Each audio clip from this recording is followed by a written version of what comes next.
إن الله وملائكته يصلون على النبي يا أيها الذين آمنوا صلوا عليه وسلموا تسليما صلى الله على سيدنا محمد وآله وأصحابه وسلم صلى الله على سيدنا محمد وآله وأصحابه وسلم اللهم صل على سيدنا مولانا محمد وعلى آل سيدنا مولانا محمد اللهم صل على مولانا محمد وعلى آل سيدنا مولانا محمد يا رسول الله حبيب خالق کی تاتوئی برگزیدہ زلزالہ پاکو بے ہم تاتوئی اللہم صلی علی سیدنا مولانا محمد وعلى آله سيدنا مولانا নবীর আশিক ওয়াসিকরানি নবীর প্রেমে দিবানা 32 দন্দন শহীদ করলেন একটি মাত্র রাখলেন না আল্লাহুম্মা সাল্লি আলা مولانا محمد وعلى آل سيدنا مولانا হযরত বেলাল ছিলেন নবীর প্রেমে দিবানা বুকের উপর পাথর রাখলেন তবু কলমা সারলেন না আল্লাহুম্মা সাল্লি আলা মাওলানা মুহাম্মদ ওয়া আলা আলি সাইয়্যিদিনা মাওলানা محمد صلاة يا رسول الله عليكم سلام يا حبيب الله يا رسول الله انظر حالنا يا حبيب الله سما قالنا صلاة يا رسول الله عليكم سلام يا गौस जिसको मिले तो मोहम्मद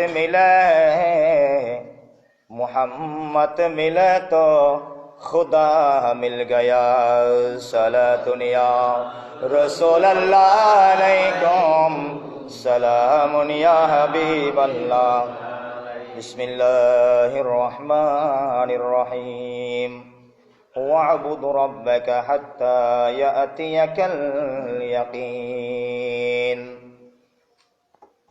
قال رسول الله صلى الله عليه وسلم إن الله تعالى قال من عاد لي وليا فقد آذنته بالحرب وما تقرب عبدي بشيء أحب إلي من مما افترضته عليه وما يزال عبدي يتقرب إليه بالنوافل حتى أحبه فإذا أحببته كنت سمعه الذي يسمع به وبصره الذي يبصر به ويدخله التي يبطش بها وإرجله التي يمشي بها وإن سألني أعطيته ولئن استعاذني لأعوذنه رواه البخاري صدق الله المولى العظيم وصدق رسوله النبي الحبيب الكريم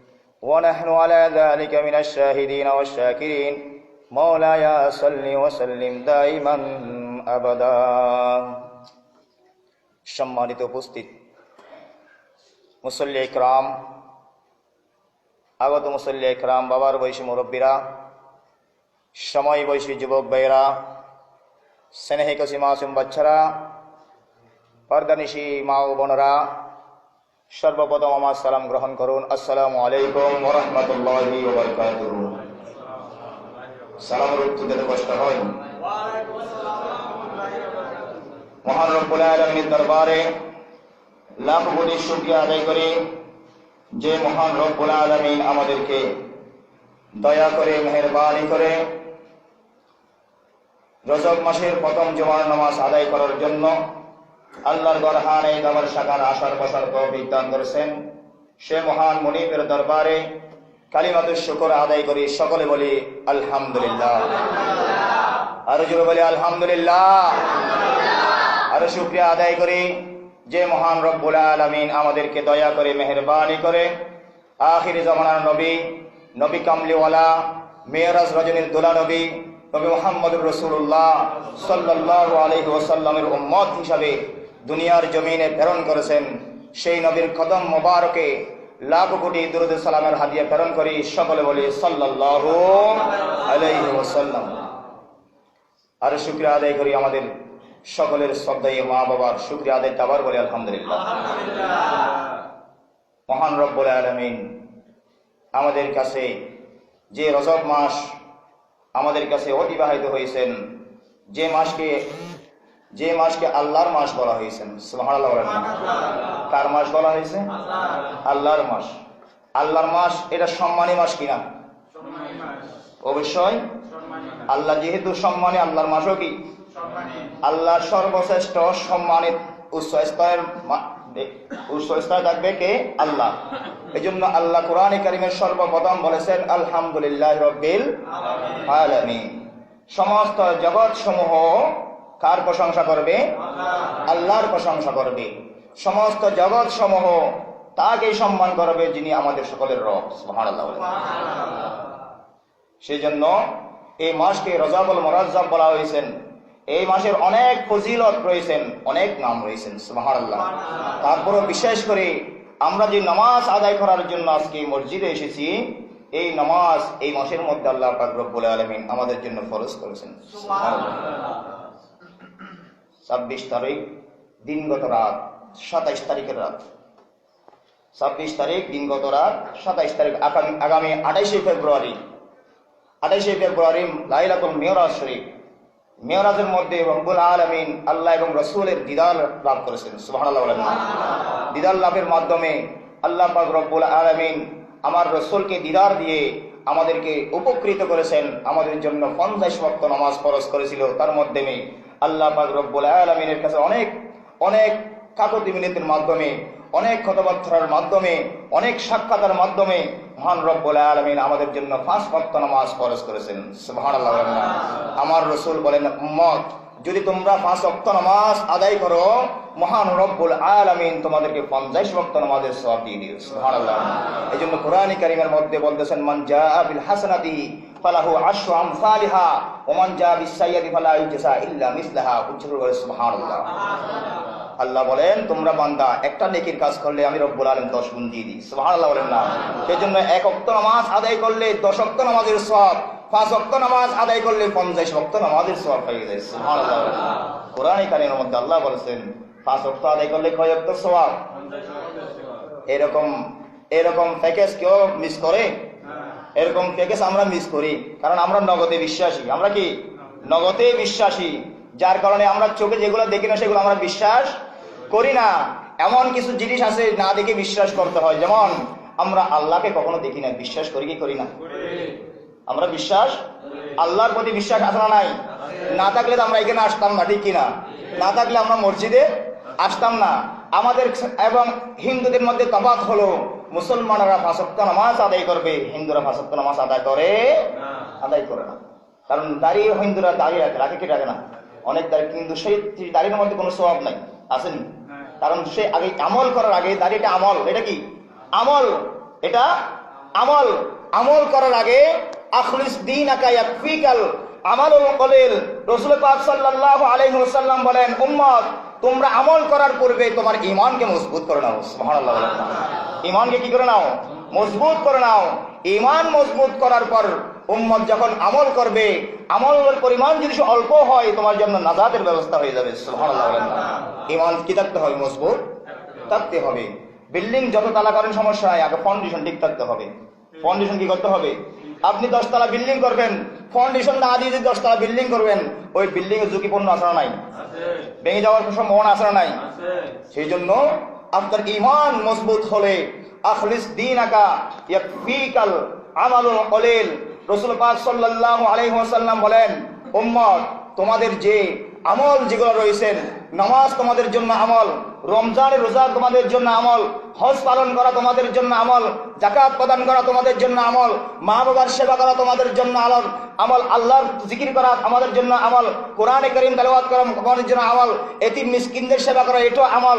কিন্তু এই আমলের পূর্বে তোমাদের যকে আগে ঈমান মজবুত করতে হবে। আখলিস দীনাকা ইয়াকফিকাল আমালুল কলিল। দিন অর্থ আমল, ঈমানকে বলা হয়েছে। সুবহানাল্লাহ বলেন না? ওই দিন তোমার ঈমান যখন মজবুত হয়ে যাবে, ঈমান মজবুত হওয়ার পর ওই মজবুত পিলারের উপর তুমি 10 তলা ফাউন্ডেশনের পিলারের উপর তুমি 10 তলা বিল্ডিং করলো, 11 তলা বিল্ডিং করলো, ঝুঁকিপূর্ণ হওয়ার সম্ভাবনা নাই। তুমি যদি কচু পাতার উপর পানি রাখো, ওই পানি নিমিশে পড়ে যাওয়ার সম্ভাবনা, পড়ে যাবে, সাথে সাথে পড়ে যাবে। ওই আমল যদি ঈমান মজবুত না হওয়ার পর, না করার কারণে যদি সে তুমি আমল করো, ঈমান মজবুত না করে যদি আমল করো, ওই আমল শয়তান বিনষ্ট করে দেওয়ার সম্ভাবনা। সেজন্য আমাকে আপনাকে আগে ঈমান কি করতে হবে? মজবুত করতে হবে। ঈমান কি জিনিস? ঈমান কি জিনিস? আমাদের কলবের মধ্যে রোগ আছে না? আছে। আমরা মুসলমান বলি, আমাদের যে মুসলমান বলতে আমাদের লজ্জা লাগে। কেন লজ্জা লাগে? আমরা যদি মুসলমান দাবি করি, সিদ্দিক আকবরকে কি বলা হয়? আমরা যদি মুসলমান দাবি করি, ফারুক আজমকে কি বলা হবে? আমরা যদি মুসলমান দাবি করি, উসমান জিন নৌরাইনকে কি বলা হবে? আমাকে যদি মুসলমান দাবি করি, তাহলে মাওলা আলী শের হুদাকে কি বলা হবে? আমরা যদি নামাজি দাবি করি, ইমাম হোসাইনকে কি বলা হবে? কারবালার ময়দানে এত তীর নিক্ষেপ হওয়ার পরও তলবারের নিচে এসে বলতেছে, আমাকে 2 রাকাত নামাজ আদায় করার সুযোগ দাও। সুবহানাল্লাহ। আমরা একটু মাথা ব্যথা করলে নামাজ ছেড়ে দিই, একটু জ্বর উঠলে আমরা নামাজ ছেড়ে দিই, ঠিক কিনা বলেন না? সুস্থ থাকার বড় নামাজ পড়ি না। বিভিন্ন ধরনের আমরা কি দেখাই উজাহার। মানুষের 3টা হাত আছে, কয়টা হাত? একটা ডান হাত, আর একটা বাম হাত, আর একটা গোপনে উজাহাত। কি হাত? এই উজাহাতের কারণে আমরা ধ্বংস হই। উজাহাতের কারণে আমরা কি হই? ধ্বংস হই। আমরা প্রকাশিত যে হাত আল্লাহ দিয়েছেন, সেই হাতগুলো আমাদের উপকারে আসে। আমাদের কি আসে? উপকার আসে। আল্লাহর দিয়া নিয়ামতগুলো আমাদের কি আসে? উপকারে আসে। আমরা যখন একটা স্টাফি ডিল করে দিই, উজাহাত ডাকাই, আমল করার জন্য, নামাজের জন্য ডাকা হয়, আমরা নামাজ আদায় না করে বলে আমার কাজের জন্য সময় পাই না। এত কাজ করেন, আপনি বরকত পান না কেন? আল্লাহর ইবাদত না করার কারণে, ঠিক কিনা বলেন না? সারাদিন যারা নামাজ পড়ে তারাও কি করে? কাজ করে। যারা নামাজ না পড়ে তারাও কাজ করে। যারা নামাজ না পড়ে তারাও ভাত খায়, তারাও কাপড় চোপড় সব কিছু ঠিক মতো দুনিয়াদারি করতেছে। যারা নামাজ না পড়ে তারাও দুনিয়াদারি করতেছে। তফাৎ আছে না নাই? আছে না নাই? একটু শুধু আমাদের কথা বলি। মসজিদের ইমাম যারা রয়েছেন, এখন তো ইমামদের বেতন একদম কি কম বললে বলবো না, কত টাকা এটা বলবো না, বলার প্রয়োজন নেই, আপনারা জানেন, ভালো জানেন। কিন্তু তাদের মতো সুন্দর কেউ চলতে পারতেছে? বাদশাহী মতো চলতেছে, আলহামদুলিল্লাহ বলি না? আল্লাহ আমাদেরকে অনেক সুন্দরভাবে আল্লাহ চালাচ্ছেন। আল্লাহর দরবারে শুকর আদায় করি, হাজার কোটি শুকর আদায় করি, আলহামদুলিল্লাহ। কেন আমরা কি করি? আপনারা যেভাবে মাঠে ময়দানে কাজ করেন আমরা তো সেটা করি না। আমরা সেটা করি না। আমাদের ঠিক মতো খানা পিনা সবকিছু চলতেছে, ঘরের মধ্যেও ঠিক মতো বাজার সদার সবকিছু চলতেছে। কি আমরা শুধু একটা কাজ করি, শুধু আল্লাহর ইবাদত করি। সুবহানাল্লাহ। আল্লাহর ঘরে এসে আল্লাহর কুদরতি কদমের মধ্যে সময় মতো সিজদা দিয়ে দিই, সময় মতো রুকু আদায় করে নিই, সময় মতো আল্লাহর ডাকে সাড়া দিই, যার কারণে আল্লাহ আমাদের উপর, মসজিদের ইমামদের উপর খুশি হয়ে তাদের অল্প টাকার বেতনের মধ্যে 1000 টাকার বরকত দিয়ে দেয়। সুবহানাল্লাহ। আপনাদের যে কর্ম করতেছেন, দৈনিক 500 টাকা ইনকাম করেন, যারা বিলে মাঠে ময়দানে কাজ করেন দৈনিক 500 টাকা ইনকাম করতেছেন, তারপরেও কেন আমরা বরকত পাচ্ছেন না? কেন? একজন ইমামের বেতন দৈনিক হিসাব করলে 100 টাকা পড়ে, 100 টাকা 150 টাকা এরকম পরে 200 টাকা পরে, এর চেয়ে বেশি পড়ে না। তারপরে তারা আল্লাহর দরবারে শুকর আদায় করে, আল্লাহর নিয়ামত খেয়ে আল্লাহর দরবারে হাত তুলে দেয়। আল্লাহ বলেন আমি তোমাদের এই নিয়ামতের গুণ বাড়িয়ে দিব। সুবহানাল্লাহ।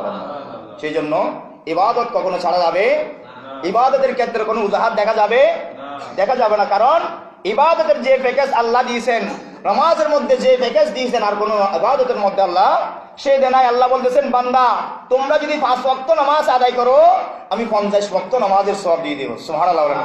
আল্লাহর দরবারে কমতি আছে? আমাদের পকেটের মধ্যে দিলে কমে যায়, আমাদের পকেট থেকে দিলে কি হয়ে যায়? কমে যায়। আল্লাহর দরবারে কখনো কমতি নাই। আল্লাহর দরবারে নিতে জানতে হয়। আপনি যখন নিতে জানবেন আল্লাহ আপনাকে দিতেই থাকবে। সুবহানাল্লাহ। আল্লাহর দেওয়ার মধ্যে কখনো আপনি অপূরণীয় হবে না, আপনার বরকত হয়ে যাবে। সুবহানাল্লাহ। বলতেছিলাম আমাদের অন্তরের মধ্যে একটা রোগ আছে। আমাদের যখন মাথা ব্যথা হয় ডাক্তারের কাছে যাই, জ্বর উঠলে কোথায় চলে যাই? ডাক্তারের কাছে যাই। কেন? জ্বর সারানোর জন্য ডাক্তারের কাছ থেকে ওষুধ খাই। এটা আমরা বুঝতে পারি আমাদের শরীরের মধ্যে অসুস্থ হয়েছে, আমার শরীরের মধ্যে কি হয়েছে? অসুস্থ হয়েছে, আমরা বুঝতে পেরেছি। যার কারণে আমরা কোথায় চলে যাই? ডাক্তারের কাছে চলে যাই। মাথা ব্যথা করতেছে, ডাক্তারের সাথে কাজ হচ্ছে না, হুজুর আমার মাথা কিছু পরে ফু দেন। কেন? আমি একটু শান্তি পাওয়ার জন্য। বলে কি বলে না? আপনি অনুভব করতেছেন আপনার শরীরের মধ্যে কি হয়েছেন? অসুস্থ হয়েছেন। একটু খেয়াল করেন, আমরা নামাজ পড়ি, নামাজ পড়ার পরও আমাদের শরীরের মধ্যে অশান্তি কেন? নামাজ পড়েন, রোজা রাখেন, হজ করেন, তারপরও অশান্তি কেন? আপনার মধ্যে নামাজের ভিতর, ইবাদতের ভিতর রিয়া থাকার কারণে আপনার শরীরের মধ্যে ইবাদত করে মজা পাচ্ছেন না। ইবাদত করে কি পাচ্ছেন না? মজা না পাওয়ার কারণ হলো আপনার ভিতরে রিয়া কাজ করতেছে, অহংকার কাজ করতেছে। আপনি নামাজ পড়ার পর জায়গা ঠেলাঠেলি শুরু করে দিচ্ছেন, আপনি নামাজ পড়ার পর লেসান দ্বারা আপনি যেমন মনে হয় তেমন বলতেছেন। এই সমস্ত কাজ করার কারণে আপনার ইবাদতের মধ্যে কি পাচ্ছেন না? মজা পাচ্ছেন না। আপনি এক ওয়াক্ত পড়লেন, 3 ওয়াক্ত পড়েন না। হঠাৎ একদিন দেখা যায় মসজিদে আসছেন, 2য় ওয়াক্তের মধ্যে আর পাওয়া যায় কারণ কি? আপনার ভিতরে এখনো পর্যন্ত আল্লাহর খৌফ, আল্লাহর ভালোবাসা আপনার ভিতরে সৃষ্টি হয় নাই। তো বোঝা যাবে তখন আপনার অন্তরের মধ্যে, আপনার যে অন্তর একটা পাতলা একটা মাংস রয়েছেন, যে মাংসের মধ্যে রোগ আসলে আপনার পুরো শরীর নষ্ট হয়ে যায়। আপনার পুরো শরীর কবরে যাওয়ার পরে কবরে গ্রহণ করে না। আপনার হাসরের ময়দানে আল্লাহ গ্রহণ না করে আপনাকে জাহান্নামে নিক্ষেপ করে দিবে। যার কারণে আপনার ওই ছোট্ট মাংসের টুকরার মধ্যে রোগ থাকার কারণে, নাউযুবিল্লাহ, ওই মাংসকে পরিষ্কার করার জন্য আল্লাহর ইবাদত এমন ভাবে করতে হবে যেভাবে মান রাআনি, আল্লাহ পাক রব্বুল আলামিন বলতেছেন বান্দা যেভাবে তোমরা নামাজ আদায় করো, নামাজের জন্য দাঁড়িয়ে যাও, নামাজে এমন ভাবে নামাজ পড়ো যে তোমরা আমাকে দেখতেছো এটা মনে করে কি করো, নামাজ আদায় করো। আমার রাসূল শিক্ষা দিয়েছেন উম্মত তোমরা যখন নামাজে দাঁড়ার পর তুমি মনে করো আল্লাহ তোমাকে দেখতেছে, তুমি আল্লাহকে দেখতেছো, এটা মনে করে তুমি নামাজ আদায় করো, তখন দেখবে তোমার নামাজের এটা আল্লাহর দরবারে কবুল হয়ে যাবে। সুবহানাল্লাহ। যদি নামাজের মধ্যে আল্লাহকে দেখতে না পাও, মনে করবো তোমার চোখ এখনো ঠিক হয় নাই, তোমার চোখ এখনো পর্যন্ত কি হয় নাই, ভালো হয় নাই, চোখের মধ্যে রোগ থেকে গেছে, তোমার অন্তরের মধ্যে রোগ থেকে গেছে, যার কারণে তুমি আল্লাহকে দেখতে পাও না। তুমি এমন ভাবে নামাজ আদায় করো আল্লাহ তোমার আল্লাহকে না দেখলে কি হয়, আল্লাহ তোমাকে দেখতেছে। সুবহানাল্লাহ। আল্লাহ তোমাকে দেখতেছে, এটা মনে করে তুমি আল্লাহর দরবারে দাঁড়িয়ে যাও, কিয়াম করো, রুকু করো, সিজদা করো, আল্লাহ যেভাবে আল্লাহ তোমাকে দেখতেছে এটা মনে করে তুমি নামাজ আদায় করো।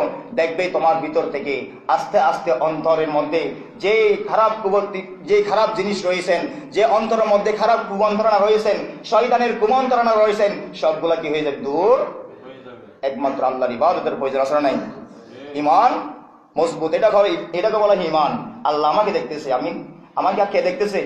আল্লাহ আমাকে দেখতেছে, এটা মনে করে নামাজ আদায়, এটার নাম হলো কি? ঈমান। এটার নাম হলো কি? ঈমান। নামাজ হলো আমল। নামাজ হলো কি? আমল। নামাজ, রোজা, হজ, যাকাত, মা বাবার খেদমত করা, ছেলে মেয়েদের খেদমত করা, স্ত্রী পুত্রের খেদমত করা, এগুলো হলো কি? আমল। আর ঈমান হলো এটা এমন ভাবে অন্তরে বিশ্বাস করা, অন্তরে বিশ্বাস করা, কাজে পরিণত করা, মুখে স্বীকার করার নাম হলো কি? ঈমান। মুখে স্বীকারের নাম কি? ঈমান। আল্লাহ পাক রব্বুল আলামিন আমাদের সকলকে কবুল করুন, আমিন বলেন। সালাতুন ইয়া রাসূলুল্লাহ, সালামুন ইয়া আলাইকুম, সালাতুন ইয়া রাসূলুল্লাহ।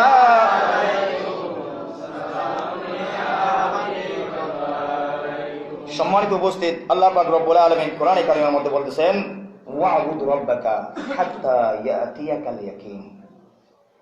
হে হাবিব, আল্লাহ ওয়া'বুদ রাব্বাকা, হে আমার বান্দারা, তোমরা ততক্ষণ পর্যন্ত আল্লাহর ইবাদত করো। ততক্ষণ পর্যন্ত আল্লাহ কি করো? ইবাদত করো। যতক্ষণ পর্যন্ত তোমার কাছে আল্লাহর ডাক না আসে ততক্ষণ পর্যন্ত তোমরা আল্লাহর ইবাদত করতে থাকো। সুবহানাল্লাহ। আল্লাহর ডাক অর্থাৎ মৃত্যুর ডাক। কিসের ডাক?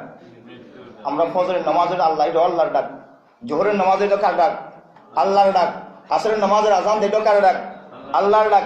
মাগরিবের নামাজের আযান দেটো কার ডাক? আল্লাহর ডাক। ফজরের নামাজের আযান দেটো কার ডাক? আল্লাহর ডাক। কিন্তু সব আল্লাহর ডাক, ইবাদতের মধ্যে আসাটা কার ডাক? আল্লাহর ডাক। কিন্তু মৃত্যুর সময় ডাকা, এটা আল্লাহ বলতেছেন, বান্দা এটা তোমার জন্য শেষ ডাক। দুনিয়ার জমিন থেকে শেষ ডাক। শেষ ডাক আসা পর্যন্ত তোমরা আল্লাহর ইবাদত করো, যেভাবে আল্লাহকে রাজি করতে পারো। আমি আল্লাহকে রাজি করার জন্য যে সমস্ত পন্থাগুলো আমার নবী শিক্ষা দিয়েছেন, মা আতাকুমুর রাসূলু ফাখুযুহু ওয়া মা নাহাকুম আনহু ফান্তাহু, আমার হাবিব তোমাদেরকে যেগুলা গ্রহণ করার জন্য বলেছেন সেগুলা তোমরা গ্রহণ করে নাও। সুবহানাল্লাহ বলেন না? আমার হাবিব যে পথ তোমাদেরকে বাতাই দিয়েছেন সেই পথের মধ্যে তোমরা অটল থাকো, সেই পথের মধ্যে তোমরা পথ অতিবাহিত করো, দেখবে আমি রব্বুল আলামিন তোমাদের উপর রাজি হয়ে যাব। সুবহানাল্লাহ। আল্লাহকে রাজি করার প্রয়োজন আছে না নাই? আমরা দুনিয়ার জমিনে যখন চাকরি করি, দুনিয়ার জমিনে চাকরি করে মালিককে রাজি করার জন্য চেষ্টা করি না? সবাই চেষ্টা করে মালিককে কি করার জন্য? রাজি করার জন্য। মালিক রাজি থাকলে আপনার বেতন ঠিক মতো চলে আসবে। মালিক খুশি মানে আপনার বেতন কি হয়ে যাবে? আপনার ঠিক মতো, আপনার সময় মতো বেতনগুলা কি চলে আসবে। মালিককে রাজি করতে চান, কিন্তু আল্লাহকে রাজি করতে আমরা চাই। আল্লাহকে রাজি করতে আমরা চাই না। আল্লাহকে রাজি করতে চাইতাম, শীতের মধ্যে যতই শীত পড়ুক না কেন আমরা আল্লাহর ঘরে না আসি পারতাম? মসজিদে নামাজে না পড়ে পারতাম না। যে জন্য আমরা যে জিনিস, অনেক জিনিস আছে দেখা যায় না, অনেক জিনিস আছে কি দেখা যায়, যেগুলো দেখা যায় এগুলো বলা হয় শরীয়ত। এগুলো বলা হয় কি? শরীয়ত। এখন আমাদের শরীরের মধ্যে কাপড় আছে না? আছে। উপরে কাপড় আছে, চামড়া আছে। আমাদের চামড়াটা হলো শরীয়ত। চামড়াটা হলো কি? শরীয়ত। ভিতরে যেগুলা জিনিস আমাদের, যেগুলা রক্ত মাংস যেগুলো রয়েছে এগুলো হলো হাকিকত। এগুলো হলো কি? হাকিকত।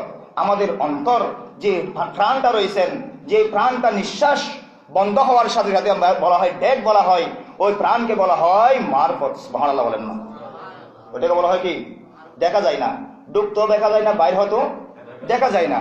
এমন একটা জিনিস, কাটার পরেও দেখা যায় মানুষ যে 50 কেজি ছিল, জীবিত থাকতে যে 50 কেজি, মৃত্যুবরণ করার পরও 50 কেজি, তাহলে প্রাণটা বাইরে হয়ে গেছে, তার স্থান কোথায়? তার ওজনটা কি? সুবহানাল্লাহ বলেন না? তার কোনো ওজন আছে? নাই। জিনিস এটা দেখা যায় না, এটাকে বলা হয় মারফত। এটাকে বলা হয় কি? মারফত। আমাদের শরীরের ভিতরে যে রক্ত মাংস যেগুলা কাটি দেওয়ার পর দেখা যায়, কাটা গেলে কি দেখা যায়, চামড়া চুলে ফেললে ভিতরে যেগুলা যা আছে এগুলো কি দেখা যায়? এগুলো হাকিকত। এগুলো বলা কি? হাকিকত। হাকিকত দেখা যায়, আপনার শরীয়তে দেখা যায়, কিন্তু মারফত দেখা যায় না। সুবহানাল্লাহ বলেন না? সেজন্য আল্লাহর ওয়ালি যারা রয়েছেন তারা তাদের এমন কিছু ইবাদত আছে আমরা ঘুমাই যাই তারা ইবাদত করে। সুবহানাল্লাহ। আল্লাহ যে আমার রাসূল সাল্লাল্লাহু আলাইহি ওয়াসাল্লাম বলেছেন আল্লাহ বান্দাদেরকে দেওয়ার জন্য একদম প্রথম আসমানে চলে আসে, প্রতি রাত্রের মধ্যে প্রথম আসমানে চলে আসে বান্দাদেরকে দেওয়ার জন্য। কে আসো আমার কাছে তওবা করার জন্য? যারা যে তওবা করবে আমি রব্বুল আলামিন তার তওবা কবুল করে নেব। সুবহানাল্লাহ। যে যেটা চাইবে শরীয়ত মোতাবেক আমি রব্বুল আলামিন তার চাহিদা পূরণ করে দেব। কিন্তু আমরা তখন চাই না যখন আল্লাহ আমাদেরকে দিতে চাই, তখন আমরা তার আল্লাহর কাছ থেকে চাই না। আল্লাহ তখন কি করে? সাগর এবং পাহাড়ে দিয়ে যায়। সুবহানাল্লাহ। কোথায় দিয়ে যায়? সাগর এবং পাহাড়ে। সাগর থেকে এত মাছ ধরেন কমে না। কেউ জিকানোর জন্য ফেলাইছেন? এখানে কোনোদিন কেউ মাছ ফেলাইছে? কিন্তু আল্লাহর বরকত আল্লাহ দিয়ে দিয়েছেন। সুবহানাল্লাহ। পাহাড়ে কেউ কখনো গাছ রোপণ করে না, এত গাছ করতে গিয়ে আসে আল্লাহর বরকত দিয়েছেন। সুবহানাল্লাহ। এটাকে বলা হয় মারফত। আল্লাহ দিয়ে আমরা দেখি না। আল্লাহর ওয়ালি হযরতে খাজা গরিব নওয়াজ রহমতুল্লাহি আলাইহি, সদর ওয়ালি রহমতুল্লাহি আলাইহি, উপমহাদেশের মধ্যে ওনার ইসলামের জন্য অনেক অবদান রয়েছেন, যে অবদান আমরা সিজদা থাকার পরেও আমরা কি করতে অবদান পূরণ করতে পারবো না। উনি যখন নামাজের উযু করার জন্য পানি চাইতে গেলেন, ওনার মুরিদান কয়েকজনদেরকে বলতেছে তোমরা এক আনার সাগর নামে একটা পুকুর, এটা কি এটা সাগর না, খেয়াল করি এটা সাগর না, এটা কি পুকুর। সাগর দিঘি আছে না আছে কুমিল্লার মধ্যে একটা সাগর দিঘি, কিন্তু এটা কি সাগর? এটা দিঘি, এটা কি দিঘি, কিন্তু নাম কি সাগর দিঘি, কিন্তু সাগর না। ওই আনার সাগর এটাও সাগর না, এটা কি পুকুর। ওই পুকুর থেকে যখন পানি আনার জন্য যখন গেলেন, সবাই হিন্দুরা বলতেছে এর মুসলমানরা তো এখন যারা খাজা গরিবে নওয়াজের যারা মুরিদান, তারা এখন পানিগুলো অপবিত্র করে ফেলবে। উজু করলে উজুর পানি যখন ওখানে পড়বে তারা মনে করতে এটা কি হয়ে যাবে? অপবিত্র হয়ে যাবে, তাদেরকে উজু করতে দেওয়া যাবে না। তারা ফিরে এসে খাজা গরিবে নওয়াজ দরবারে এসে বলে হুজুর আমাদেরকে পানি দেয় নাই, পানি নেওয়া যাবে না, আমাদেরকে নিষেধ করেছেন, ওদিকে যাওয়া যাবে না। তখন বলতেছে তাদেরকে বলে এক বদনা অথবা এক পাতিল পানি নিয়ে আসো। সুবহানাল্লাহ। এক পাতিল পানির মধ্যে সমস্ত আনার সাগরের পানি সবগুলো কি ঢুকাই নিয়ে নাও। একটা পাতিলের মধ্যে সব কিছু পানি ঢুকাই নেওয়া হলো, এটার নাম হলো হাকিকত। সুবহানাল্লাহ। এটা হলো কি হাকিকত। এটা একটা পাতিলের মধ্যে একটা পুকুরের পানি কিভাবে আটে সেটা সম্ভব আল্লাহ এবং আল্লাহর ওয়ালিদের মাধ্যমে সম্ভব হয়। সুবহানাল্লাহ।